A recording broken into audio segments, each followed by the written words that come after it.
Hey, what's up guys? Sly Elliott here, and we have another development in the influencer boxing drama stories, whatever you want to call it. We have once again Sam Hyde trying to at Dr. Disrespect. Is he going to accept a fight like this? We have Happy Punch saying KSI and Logan Paul on the same card. Yes, please. Obviously, this is a good idea. Obviously, people want to see this card, of course, but people also just unanimously want to see the Sam Hyde Dr. Disrespect fight, or some card where they're at least on it together in some capacity. There was a lot of interest that people showed when Sam stirred this up, but we have some developments in that space.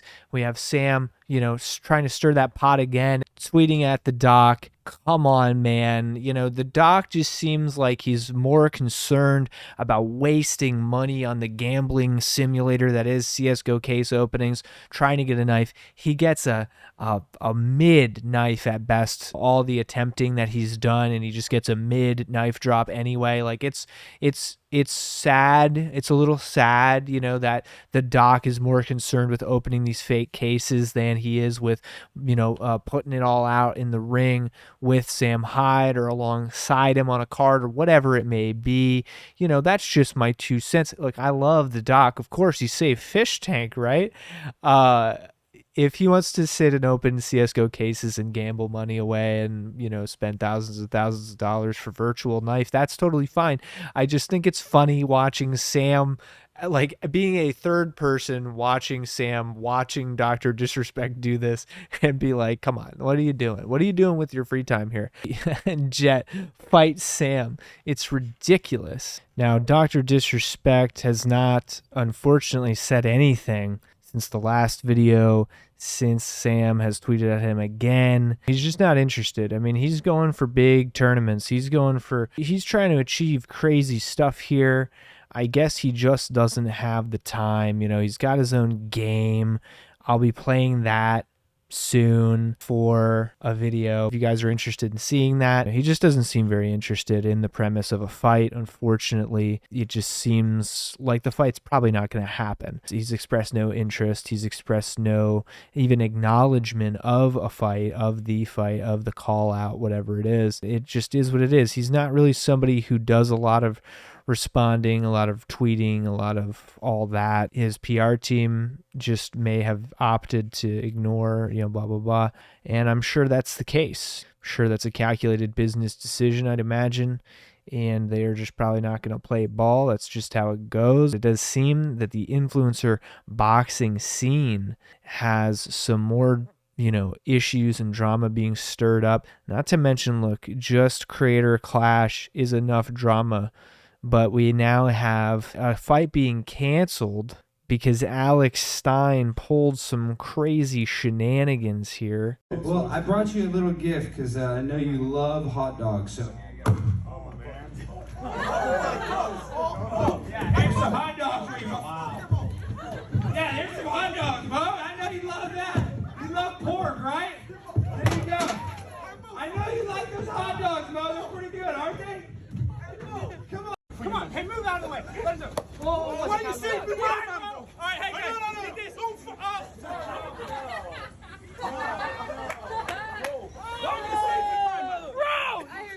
that's what you get. That's what you get for being a bitch ass. You try to throw a shoe, and now you're shoeless Joe Jackson. It turns out Alex Stein just threw turkey hot dogs at him. All right, it wasn't actually pork, so it was a prank, bro. All right.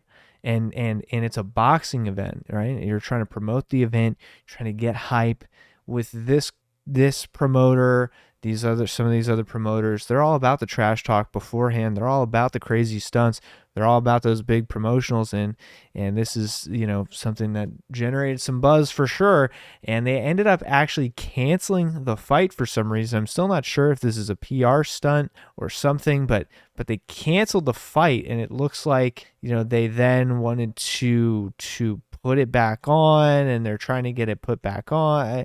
It's just this whole rigmarole for some reason. I don't still understand what's going on. MoDeen may still be fighting tomorrow. A few YouTubers stepped up to the plate. I don't know if they they kicked Alex Stein off the card now. I got canceled for turkey dogs. I mean, definitely got some PR, I'll tell you that much. This dude goes around saving cats. Pretty cool. He appeared on Fishtank. You may know him. It seems as though now, instead of happening on Misfits, the fight is going to happen on Happy Punch, which is Keemstar's boxing promotion.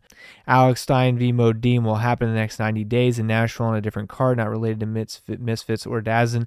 Alex has agreed to go to sensitivity training and will not make similar jokes. I don't know if that's a joke in and of itself. Just starting to work on this, so more info will be out. Every time something goes down on these cards, Keemstar is always right there to stir the pot further and to try to poach the talent or the fighters or the whoever to come over to Happy Punch, which is his boxing promotion, and fight.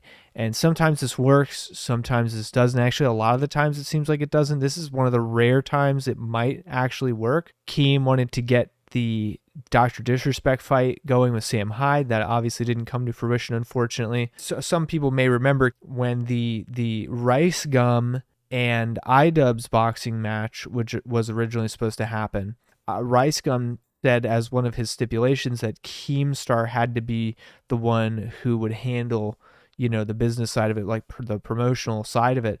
And iDubbbz said no, he didn't accept those terms, and he said he wanted to do it. That became kind of the impetus, the snowball that later became Creator Clash. But Keemstar's always kind of wanted to have a hand in the boxing space. Every chance he sees, every opportunity he sees where if another promotion has a fight that falls through, like in this case where, Misfits or Dazen didn't want anything to do with Alex Stein after his stunt, ostracizes these fighters, and then Keem comes in and he says, hey, you can fight on my card. And that's really just been his MO. I don't see him like doing much else other than that when it comes to who he's trying to pick up. It's always like him trying to pick up the scraps and stuff like that, which is an interesting strategy, I guess, to say the least. But here and again, we have Alex Stein, who former Fishtank special guest. He's in leagues with the Hyde Rhode Island crew. He pulled a stunt. He got in trouble. Got in big trouble for pulling a little prank, trying to generate buzz, trying to just do some trash talk, generate some buzz, whatever. It arguably took it a little too far, whatever. MoDeen can't take a joke, whatever it is. I don't know. I'm just saying. Sam Hyde's got eyes on it. Vague here. MoDeen may still be fighting tomorrow. Like that was 13 hours ago. They might still be fighting. I think it's interesting that these fighters are actually, if this is unironic and this is not just for marketing PR to generate buzz and trendiness, like the fact that these guys actually were getting offended and heated at the weigh-ins at the conference beforehand and stuff like that is fascinating to me. I think it's interesting if they actually were getting offended and upset at some of the stuff. That is really funny to me. And, honestly, if they have a problem, they should settle it in the ring. That's kind of the whole point, isn't it? Let's not forget what we're doing here. We're trying to do entertainment, and we're trying to engage in this sport. And this is a striking, violent, aggressive fighting sport. Sometimes having a little bit of skin in the game, a little bit to fight for, a little chip on your shoulder, makes it a little more interesting for the viewers and could be a little more motivating for the fighters as well. Just saying. I like to see how it pans out. It's unfortunate that it doesn't seem like Sam's going to be fighting Dr. Disrespect anytime soon. But, like I said in the last video, and like a lot of you guys said in the comments, these guys, like, they're making a lot of money already off of their streaming, off of their videos and stuff like that. The stuff they're doing business as usual. There's not a huge incentive for them to stop doing that stuff, go on a really strict training and dietary regimen, to then go do a fight where they might get, at this age, especially at their age in their 40s, they could get fucking, brain damage. They could get seriously injured. They're not young, spry bucks anymore. And, the doc's got a wife and kids, and and you know, he's got stuff that he needs to be present for and stuff that he needs to be healthy for. So I totally understand that. You know, these guys are not necessarily in their prime anymore. You know, the older you get, the harder it is to get in shape, to stay in shape, to take the licks, to do the training. You know, it's just, I'm not saying old people can't hang, or older people, that 40 is not old. I'm not saying they can't hang. I'm just saying, like, your body starts to fucking, it's not as elastic, it's not as fucking spry as it was. And so it's more effort. It requires more effort, more energy to get to the point where you're going to be tip-top shape, ready for a fight, ready to get your fucking ass kicked. And I understand if they don't want to do that, you know, especially since there's not a lot of fucking money in it. There's probably not more money in it than there is for them doing the regular stuff they're already doing, which is less work and less physically taxing and less dangerous and less time consuming. You know what I mean? So it's just, when you look at the numbers, when you look at the money involved, it's just like, you know, as Sam said, the last fight he did, it was not a lot of money. You know, you're not making money off these fights. It's a lot for exposure, it's for clout, it's for competition, it's for challenge, it's for whatever, but it's not really for money. You're not fucking making tons of bank off these things unless you're a really established fighter that has a lot of clout under their belt, a lot of experience under their belt, a much larger following, you know, et cetera, et cetera, et cetera. That's that, guys. Hey, if you like these videos, subscribe.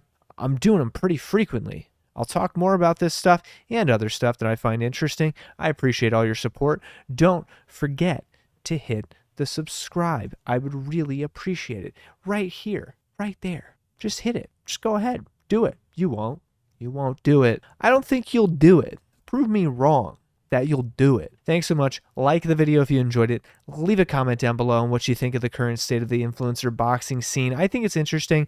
I think Creator Clash is in a microcosm. It's interesting to see what it's done to the ecosystem. It's interesting. I've seen a lot of people say that the influencer boxing scene is already dying. The hype's already dying for this art form because of so much of the drama that's happened with Creator Clash and so much of the financial problems that it's been to turn a profit for some of this stuff. You know, the profit margins are not great on the blah, blah, blah, blah, blah. I've seen a lot of talk like that. What do you think about the influencer boxing scene? Are you ready to see it die? Are you ready to see it, you know, people go to maybe we do tennis instead or something? I don't know.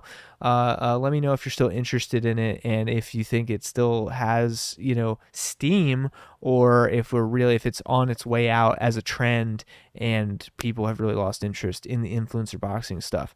Anyway, guys, thanks so much for watching. I'll catch you on the next one.